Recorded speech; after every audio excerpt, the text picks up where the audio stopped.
हिची दान दे गा देवा तुझा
नागेन्द्रहाराय त्रिलोचनाय भस्मांगरागाय महेश्वराय नित्याय शुद्धाय दिगंबराय तस्मै नकाराय नमः शिवाय।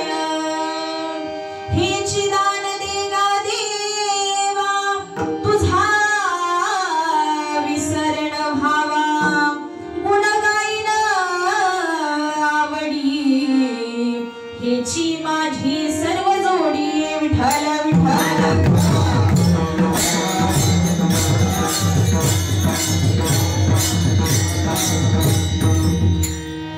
प्रस्तुत प्राप्त प्रसंगी प्राप्त स्थळी कीर्तन रूपी सेवेकरता निवडलेला अभंग वैराग्याचे मूर्तिमंत पुतळे असणारे देहू निवासी श्री संत तुकोबाराय यांचा 4 चरणाचा मागणीपर प्रकरणातील असणारा अभंग आज या ठिकाणी आपण सेवेकरता निवडलाय विठ्ठल विठ्ठल।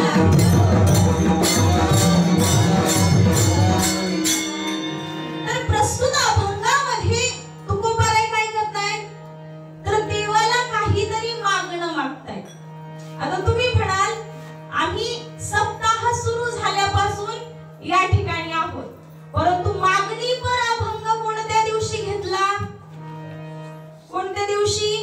सगळ्यांनी बोलत चालायचंय, तुम्ही बोलायचंय, मी पण बोलणार, फक्त मध्ये मध्ये नाही बोलायचं, जेव्हा विचारीन तेव्हा बोलायचं। केव्हा घेतला मागणीपर अभंग? ज्या दिवशी काला आहे त्याच्या आदल्या दिवशी कोणता अभंग? मागणीपर अभंग। मग असंच का बरं? ज्या दिवशी काला आहे त्याच्या आदल्या दिवशीच का बरं मागणीपर अभंग? पहिल्या दिवशी का बरं नाही घेतला आपण? कारण आपल्याला काय करायचं असतं, त्या भगवंताकडे काही ना काही मागायचंच असतं। मग पहिल्या दिवशी मागितलं काय आणि शेवटच्या दिवशी मागितलं काय? बरोबर? मग पहिल्या दिवशी का बरं नाही मागितलं आपण? सांगता येईल कोणाला?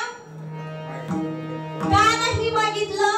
तर पहिल्या दिवसापासून आजच्या दिवसापर्यंत म्हणजेच जागराच्या दिवसापर्यंत जी जी कीर्तनं होतात ती कीर्तन आपण सगळी ऐकत असतो।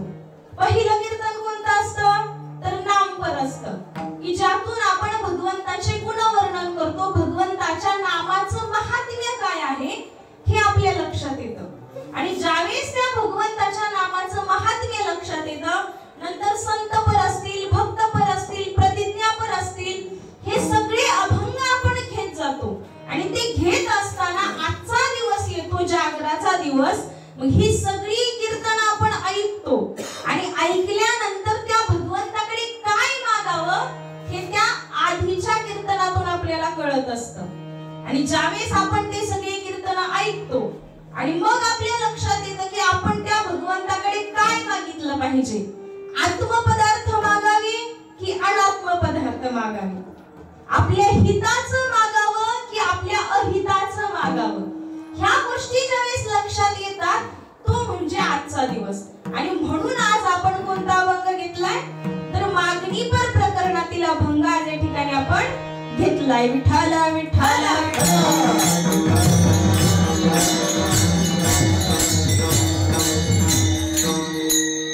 तर प्रस्तुत अभंगामध्ये जगद्गुरु तुकोबाराय काय म्हणतायत देवाला? कारण ज्यावेळेस तुकोबाराय भगवंताकडे जायचे, भगवंताचं दर्शन घ्यायचे आणि भगवंताचं दर्शन घेतल्यानंतर भगवंत काय म्हणायचा? अहो तुकोबाराय, तुकोबाराय ऐकताय ना? तुम्ही माझी वारी करताय, माझं नामचिंतन करताय, माझ्याकडे प्रत्येक आषाढी कार्तिकी पंढरीच्या वारीला तुम्ही येताय, तर तुम्ही माझ्याकडे काहीतरी मागा तुकोबाराय। परंतु तुकोबाराय काहीच बोलत नाहीये। पुन्हा दुसऱ्या वारीला तुकोबाराय आले, त्यावेळेसही भगवंत तोच प्रश्न विचारतोय, अहो तुकोबाराय काहीतरी मागणं तुम्ही मागा। मग तुकोबारायांना वाटलं की हा भगवंत काही शांत बसणार नाही। मग तुकोबाराय भगवंताला म्हणू लागले, भगवंता तुला जर मला काही द्यायचंच असेल ना तर तुला जे हवंय ते मला नाही पाहिजे, जे भगवंताला मला द्यायचंय ते मला नकोय। मग तुला द्यायचंच असेल ना काय दे? तर तुकोबाराय म्हणतात हे चिदा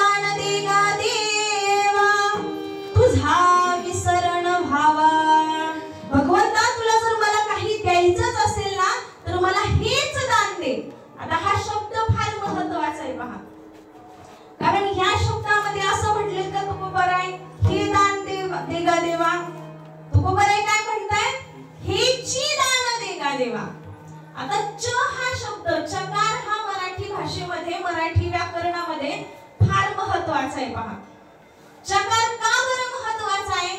ज्या ठिकाणी किंवा ज्या शब्दाला तो चकार लागलेला आहे त्याशिवाय दुसरी कोणतीही गोष्ट तिथे उपयोगी पडत नाही.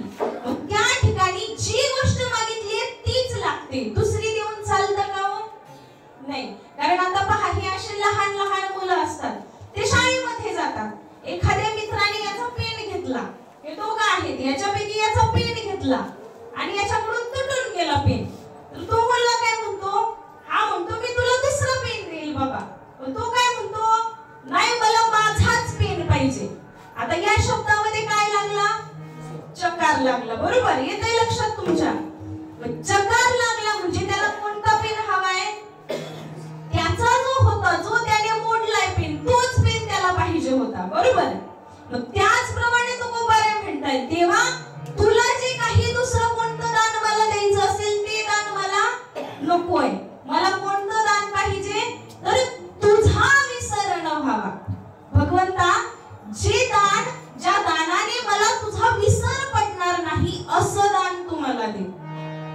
मग तुकोबारायांना भगवंत पुन्हा प्रश्न विचारू लागला. अहो तुकोबाराय, तुम्ही म्हणताय की हिची दान देगा देवा तुझा विसर न व्हावा. तुकोबाराय, तुम्हाला जर माझा विसर पडू द्यायचा नाही आणि दिलंही मी तुम्हाला ते दान, तर मग तुम्ही नेमकं काय करणार आहात? त्यावेळेस तुकोबाराय म्हणू लागले, गुणगायन आवडी हेची माझी सर्व जोडी. भगवंता, ज्यावेळेस तू हे दान मला देशील ना, त्यावेळेस मी काय करेल? तर तुझे जे गुण आहेत ते कसे गाईल? तर आवडीने गाईल. आणि ते गुण आवडीने गाण्या हेच मला काय करायचंय? माझ्या संपूर्ण आयुष्यामध्ये जोडायचं आहे. आता जोडणं म्हणजे काय? तर मिळवणं. त्यांना काय मिळवायचे त्यांच्या आयुष्यामध्ये? तर भगवंताचे जे गुणगान आहेत ते गाणं. बरोबर. तुकोबारायांचं हे मागणं ऐकल्यानंतर भगवंत म्हणतोय, ठीक आहे तुकोबाराय, मी तुम्हाला हे दान देऊन टाकतो, परंतु माझ्यातर्फे देखील तुम्ही थोडंफार काही घ्या. तुकोबाराय काय म्हणू लागले? देवा, मला तू देतोय ते काहीच नकोय, परंतु भगवंत तरीही आग्रह धरतोय. भगवंत काय म्हणताय? निदान तुम्ही धन तरी घ्या थोडंसं. बरोबर. आपल्याला कोणी धन दिलं तर आपण नको म्हणू का हो? आहे का कोणी इथे असं नको म्हणेल का? दिले एखाद्याला थोडे पैसे, नको नको तुमचे पैसे तुमच्याकडेच राहू द्या. पहिली फॉर्मॅलिटी करतो आपण नको नको म्हणण्याची, पण दुसऱ्या वेळेस नको नको म्हणायचं, हात पुढे करायचं. बरोबर. हे असं आपलं जीवन आहे. परंतु ते कोण आहेत? तर ते संत आहेत. संत काय म्हणतात? तुकोबाराय म्हणतात, भगवंता, मला तुझं धनही नकोय. पुढे जाऊन तो भगवंत म्हणतात, मग संपदा तरी घ्या. बरोबर. तुम्ही म्हणाल धन आणि संपदा ह्याच्यात काय वेगळं आहे? तर धन म्हणजे काय? तर धन म्हणजे पैसा आणि संपदा म्हणजे काय? तर पैसा व्यतिरिक्त आपल्याला जे काही डोळ्यांनी दिसतंय, घरामध्ये जमा केलेलं सर्व काही येतं त्यामध्ये, ती सगळी काय झाली? संपदा झाली. आलं लक्षात? धनही नकोय तुकोबारायांना, संपदाही नकोय.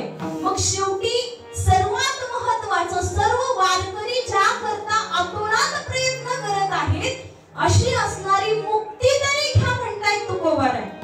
तुकोबाराय काय म्हणतायत? तर मुक्ती तर काय केली आम्ही? तुका म्हणे मुक्ती परिदिली नोवरी. अहो, आम्हाला तुमची मुक्ती देखील नकोय.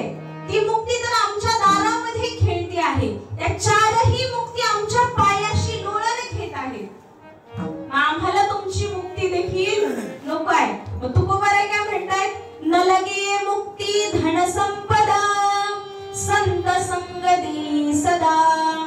मग तुकोबाराय देव म्हणतायत, तुम्हाला धनही नकोय, संपदाही नकोय आणि मुक्तीही नकोय. मग तुम्हाला पाहिजे तरी काय? मग तुकोबाराय म्हणतायत, मला काय पाहिजे? तर मला त्या संतांची संगती पाहिजे. मग हे सर्व तुकोबारायांचं बोलणं ऐकल्यानंतर भगवंत म्हणाले, अहो तुकोबाराय, तुम्हाला जर हे पाहिजे असेल, आता तुम्ही म्हणताय धनही नको, संपदाही नको आणि मुक्तीही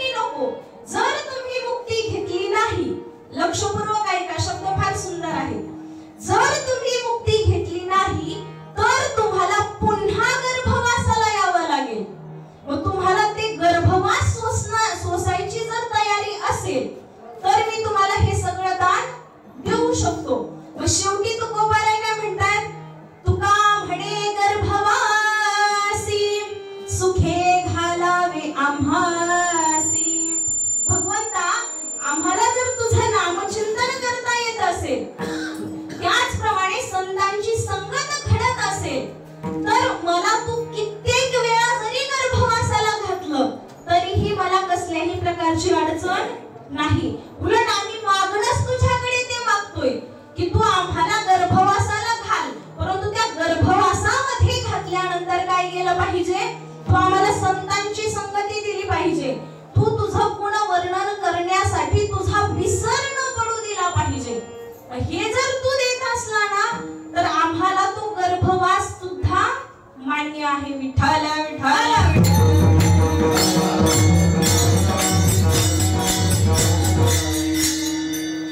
आता अभंग जगद्गुरु तुकोबारायांचा आहे, मागणी प्रकरणातील आहे. आता ह्या साधू संतांनी हा सर्व समाज परमार्थाकडे यावा याकरता अनेक अतोनात प्रयत्न केले आणि त्या प्रयत्नातून त्या ठिकाणी हा समाज कुठेतरी या परमार्थाकडे यायला लागला. परंतु त्यासाठी त्या संतांना खूप कष्ट घ्यावे लागले. आता सर्वात प्रथम रात्रीच महाराजांनी सांगितलं की त्या ठिकाणी सुरुवात कुठून झाली, तर कुठून झाली सांगितलं, महाभारतामध्ये युद्ध चालू असताना कुरुक्षेत्रामध्ये ज्यावेळेस भगवान श्रीकृष्णाने अर्जुनाला गीता सांगितली, तिथून आपली सुरुवात झाली. बरोबर. मग सुरुवातीला गीता सांगितली भगवंताने, तर गीता सांगितल्यानंतर तुमच्या आमच्यासारखे साधक काय म्हणू लागले की भगवंता, ही गीता काही संस्कृत मध्ये आहे, आम्हाला ते वाचणं काही शक्य होणार नाही, मग आमचा परमार्थ कसा होणार. मग हे सगळं गारहाणे जे आहेत ते साधू संतांकडे गेले आणि त्या संतांकडे गारहाणे गेल्यानंतर मग माऊली ज्ञानोबांनी एक युक्ती केली आणि त्यांनी त्या गीतेवरती टीका केली. आणि कोणता ग्रंथ निर्माण केला, ज्ञानेश्वरी हा ग्रंथ निर्माण केला. आता पहा, ज्ञानेश्वरी हा ग्रंथ निर्माण झाला. आता ज्ञानेश्वरी ग्रंथ निर्माण झाल्यानंतर तुमच्या आमच्या साधकांच्या मनात पुन्हा शंका आली. काय शंका आली, तर पहिला ग्रंथ छोटा होता, गीता पाहिली तर छोटी होती. आता तुम्हाला म्हटलं आम्ही ते संस्कृत मध्ये आहे, आम्हाला जमणार नाही, तर तुम्ही आणखी भला मोठा ग्रंथ तयार करून आमच्याकडे दिला. आता आमच्या शेतीचे काम असतात, कांदे काढायचे असतात, बरोबर ना. हे सगळ्यातून आम्हाला काही तो ग्रंथ वाचायला टाइम मिळणार नाही. मग तुम्ही आणखी काहीतरी वेगळं आम्हाला परमार्थ करण्यासाठी दुसरं साधन द्या. मग दुसरं साधन मागितल्यानंतर मग माऊली ज्ञानोबांनी पुन्हा विचार केला आणि पुन्हा विचार करून त्यांनी कशाची निर्मिती केली, तर हरिपाठ या ग्रंथाची निर्मिती केली. आता अमृतानुभव ते ग्रंथ तर आहेतच, परंतु तेही काय आम्हाला जमत नव्हते. मग माऊली म्हणाले की जो सर्वसामान्य लोकांना जमेल, सर्वसामान्यांना वाचता येईल असं आपण काहीतरी निर्माण करावं. मग त्यांनी काय केलं, तर हरिपाठाची निर्मिती केली. मग वाचतो का आपण रोज हरिपाठ, वाचतो का. आता काही जण वाचतात, काही जण नाही वाचत. तर जे वाचतात ते अतिउत्तम, परंतु जे वाचत नाहीत त्यांच्याकरता ते पुन्हा संतांकडे गेले आणि संतांना जाऊन म्हणू लागले, अहो संत महंत, तुम्ही आम्हाला ह्या सगळ्या ग्रंथांची निर्मिती करून दिली आहे, परंतु तरीही आमचं मन त्या परमार्थाकडे लागत नाहीये. त्याकरता तुम्ही काहीतरी उपाय करा. मग काय केलं, त्या सगळ्या संतांनी त्यांची एक बैठक बोलवली आणि बैठक बोलवल्यानंतर त्या ठिकाणी नाथ महाराजांकडे ते काम सोपवण्यात आलं. कोणतं काम, तर हा संपूर्ण जो समाज आहे तो परमार्थाकडे वळण्याचं काम नाथ महाराजांना देण्यात आलं. मग नाथ महाराजांनी कशाची निर्मिती केली हो, तर नाथ महाराजांनी त्या ठिकाणी या संपूर्ण समाजाचं अवलोकन केलं, संपूर्ण समाजाचं निरीक्षण केलं आणि त्या निरीक्षणातून त्यांच्या लक्षात आलं की हा समाज कशाने परमार्थाकडे खेचला जाईल, तर या समाजाला मनोरंजनाचं काहीतरी साधन लागतं बाबा. मग त्या ठिकाणी नाथ महाराजांनी भारुडांची निर्मिती केली पहा. आणि त्या भारुडांच्या निर्मितीतून त्यांनी पंढरीच्या वारीचं महत्त्व सांगितलं. वारीचं महत्व सांगितलंय. आता पहा, पंढरीच्या वारीचं महत्व सांगत असताना नाथ महाराज काय म्हणतायत? नाथ महाराज म्हणतायत, या शेजारणीनं, अगं या शेजारणीनं बरं नाही केलं ग बया, मला पंढरीला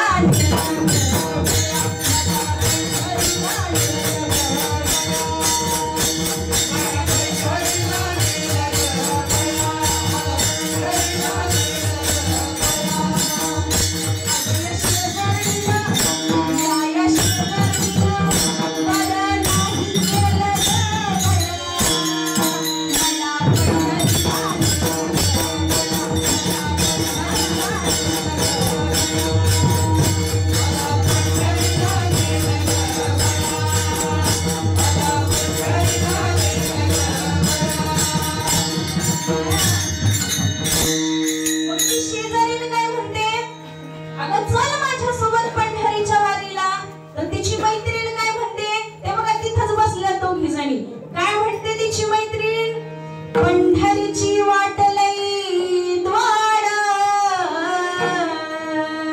आणि चालून चालून माझ्या पायाला आले ग फोड. परत तिला धक्का दिला, तिला काय म्हणू लागली, अगं या शेजारणीनं, या शेजारणीनं बरं नाही केलं ग बया, मला पंढरीला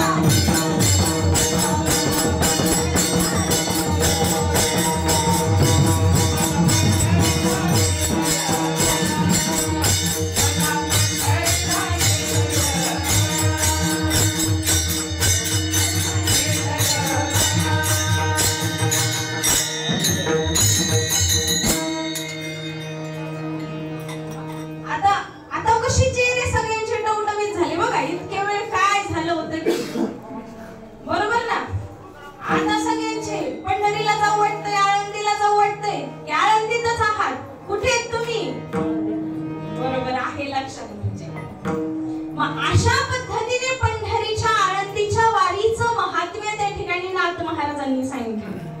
आता आणखी एक ऐकायचं, तुम्ही म्हणत असले तर म्हणते, बोला, ऐकायचं का आणखी एक? दुसरे याच्यात ज्ञानाचं महत्व सांगतायत त्या ठिकाणी नाथ महाराज. नाथ महाराज काय म्हणतायत, सुया घे, बिबुया घे, गजरा घे माय, तुझ्या म्हाताऱ्याला खेळायला खुळखुळा घे, तुझ्या टक्कलला बक्कल घे माय, वाढवाय गरम भात वर तुपाची धार वाढ, घट पिठलं एक भाकर वाढवाय, वाढ गे माय. अगं ज्यावेळेस तुम्हाला भाकर वाढशील ना, त्यावेळेस तुला काय होईल, बय तुला, ए ताई तुला, ए दादा तुला भुलगंड होईल.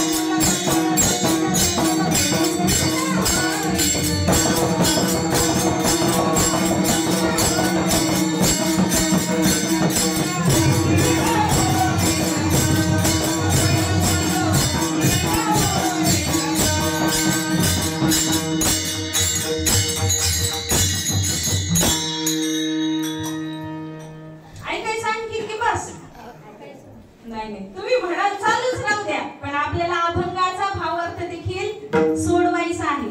कशा करता हे सांगितलं, तर हा जो समाज आहे, हा समाज त्या परमार्थाकडे कशा पद्धतीने येईल याकरता संतांनी किती अट्टहासाने प्रयत्न केले. अशा पद्धतीने संतांची बैठक बसली, संतांनी अनेक प्रयत्न केले आणि या संपूर्ण समाजाला या परमार्थाच्या मार्गामध्ये आणलं, या परमार्थाच्या समुद्रामध्ये आणलेला आहे पहा. आणि इकडे आणल्यानंतर मग हा समाज हळूहळू या परमार्थाकडे येऊ लागला.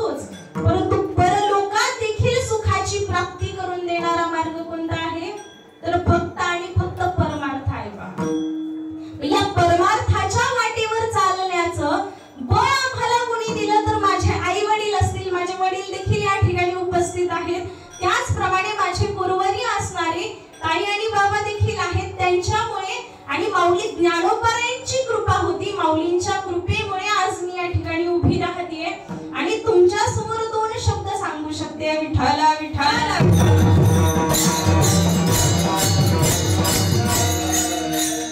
आता पहा, गुरु भेटणं चांगली गोष्ट आहे, परंतु त्यातली त्यात चांगले गुरु भेटणं ही अतिउत्तम गोष्ट आहे. आता आपण जर जेवण केलं, कालचं जेवण आज आपल्या लक्षात राहत नाही, बरोबर. काल काय भाजी खाल्ली होती विचारलं तर सांगता येतं का आपल्याला? परंतु बाबांनी संपूर्ण अखंड ज्ञानेश्वरी पाठ केलेली आहे, बरोबर. आपल्याला एक कीर्तन जरी करायचं झालं तर काही वेळेस विसरून जातोय माणूस. 2 तासामध्ये जे काही आपल्याला बोलायचंय ते देखील माणूस विसरून जातोय. परंतु संपूर्ण असणारी ज्ञानेश्वरी पाठ करण्याचं सामर्थ्य कशामुळे? तर माऊलींची त्यांच्यावर कृपा होती, त्यामुळेच हे साध्य झाले बघा. आणि असे गुरु आमच्या भाग्यामध्ये होते. या संस्थेमधून हजारो विद्यार्थी शिक्षण घेऊन गेले आणि हजारो विद्यार्थ्यांचं त्या ठिकाणी जीवन सुफल झालेलं आहे. त्याचप्रमाणे आणखी विद्यार्थी या ठिकाणी शिकत आहेत. सगळ्यांच्या जीवनाचं कल्याणच होणार आहे पहा. कारण हा मार्ग कोणता आहे? तर हा मार्ग परमार्थाचा मार्ग आहे. या परमार्थामध्ये त्या ठिकाणी गुरूंची कृपा असणं फार महत्त्वाचं आहे. कारण अनेक विद्यार्थी या ठिकाणी येतात, आळंदीमध्ये वास्तव्य करतात, राहतात, परंतु काही दिवसांनी पुन्हा ते गावाकडे निघून जातात आणि काहीही घेत नाही.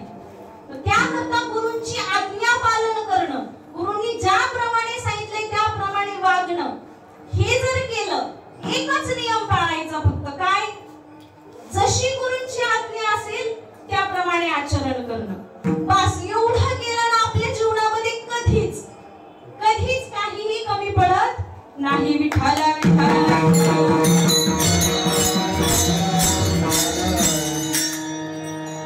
तर प्रस्तुत अभंगामध्ये जगद्गुरु तुकोबाराय त्या भगवंताकडे मागणी मागतायत. आता मागणीचे 3 प्रकार पडतात. पहिली मागणी ही आपली जीवाची मागणी असते, दुसरी मागणी राक्षसांची मागणी असते आणि तिसरी मागणी ही संतांची मागणी असते पहा. मग जीवाची मागणी म्हणजे तुमच्या आमच्या सारख्यांची एक मागणी, दुसरी राक्षसांची मागणी आणि तिसरी मागणी ही संतांची मागणी असते पहा. आता राक्षस कशा पद्धतीने मागणं मागतात? तर राक्षसामध्ये राजा असणारा, श्रीमंतही असणारा, वैराग्य संपन्नही असणारा आणि धनवान म्हणजे संपत्तीवान देखील असणारा राजा कोण होऊन गेला? राक्षसामध्ये राजा रावण होऊन गेला. त्या रावणाची एवढी संपत्ती होती, एवढं ऐश्वर्य होतं त्याच्याकडे, त्याची घरं देखील कशी होती? तर सोन्याची घरं होती, बरोबर. आपलं सिमेंटचं आहे, त्याच्यातच आपण काय करतोय? उड्या मारतोय. त्याची सोन्याची घरं होती, बरोबर. अशा सोन्याच्या घरामध्ये तो राहायचा आणि त्याची जी आई आहे, त्याच्या आईचं नाव काय? तर कैकसी. रावणाच्या आईचं नाव कैकसी. आता त्याचंही देखील फार विचित्र होतं बरं का. आंतरजातीय विवाह आत्ताच होतात असं नाही, त्या काळी देखील होते. रावणाची आई ही राक्षस कुळातील होती आणि रावणाचे वडील कोण होते? तर ब्राह्मण कुळातील होते पहा. त्यांचं नाव विश्रवा. हे दोघे जण आणि त्यांचा मुलगा कोण? तर रावण. हा रावण एके दिवशी त्याची आई काय करत होती? त्याची आई राक्षसी असून देखील भगवान शंकरांची भक्त होती. लक्षपूर्वक ऐका, प्रश्न विचारणार आहे नंतर मी. आता त्याची आई देखील भगवान शंकरांची भक्त होती. तर एके दिवशी ती पूजेमध्ये मग्न असताना इतकी मग्न झाली की तिच्या समोरून ते भगवान शंकराचं पार्थिव लिंग कुणीतरी घेऊन गेलं आणि समुद्रामध्ये टाकून दिलं, तरी तिला कळलं नाही. आपली देवपूजा कशी असते? रामकृष्ण हरी चहा आण ग, रामकृष्ण हरी पाणी आण ग, बरोबर. मग देवाला सांगतोय की बायकोला सांगतोय की कुणाला सांगतोय चहा आण पाणी आण? अशी देवपूजा पाहिजे का हो?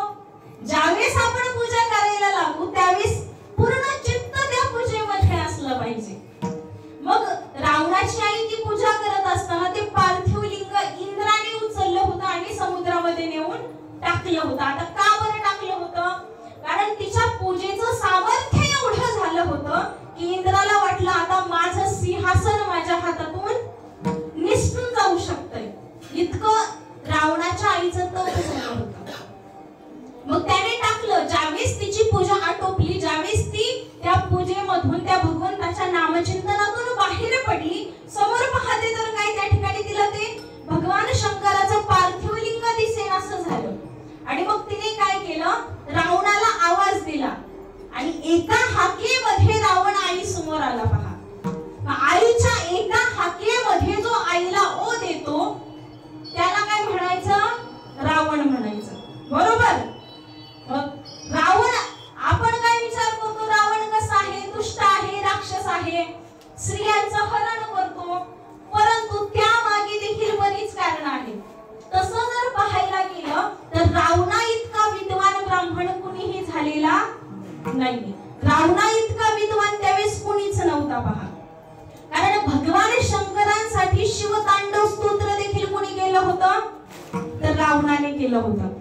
त्या तांडव स्तोत्रामध्ये रावण काय म्हणतो, जटाटवी गलज्जल प्रवाह पावितस्थले गले वलंबे लंबितां भुजंग तुंग मालिकां डमड्ड मड्ड मड्ड मण्निनाद मड्ड मर्वय चकार चंड तांडवं तनोतु नः शिव शिवम्. कळलं का काही? एवढी अवघड रचना कोणी केली आहे, रावणाने केली. मग असा असणार